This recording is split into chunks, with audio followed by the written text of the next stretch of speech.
நிறைய பேருக்கு ஒரு சில கேள்விகள் இருக்கும். சார் நீர் ஃபுல்லா வத்திருமா? அப்படின்னு சில பேர் கேட்பாங்க. காரணத்தை சரி பண்ணோம்னா நீர் ஃபுல்லா வத்திரும்.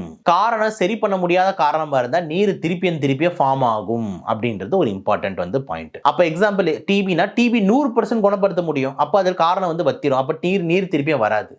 ஆனா இந்த கிட்னி ஃபெயிலியர், லிவர் ஃபெயிலியர் இதெல்லாம் நீங்க டயாலிசிஸ் பண்ண முடியல, கிட்னி மாத்தல அப்படின்னா அப்ப நீர் சேர்ந்துட்டே தானே போகும். அப்ப நீர் எடுத்தாலும் அப்போ காலியாகும், திருப்பி சேர்ந்துக்கும்.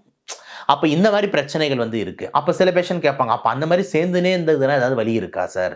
அப்பப்ப நான் ஊசி போட்டு எடுத்துட்டே இருக்கணுமா? அதுக்கு ஏதாவது நிரந்தரமா வலி இருக்கானா? இருக்கு. நுரையீரல் டாக்டரான நம்ம அந்த நீர் சேர்ற இடத்த ஒட்ட வச்சிருவோம். அப்ப நீர் எடை இருந்தா தானே நீர் சேரும். இடமே இல்லைன்னா எப்படி நீர் சேரும்? அது பேர் தான் ப்ளூரோடெசிஸ். ப்ளூரோடெசிஸ்ன்றது 2 ப்ளூரா அந்த இடத்த ஒட்ட வச்சிடுறது. அதை ஒட்ட வைக்கிறதுக்கு நுரையீரல் டாக்டரான நம்ம ஒரு சில மருந்துகள் மற்றும் சொல்யூஷன்ஸை யூஸ் பண்ணுவோம்.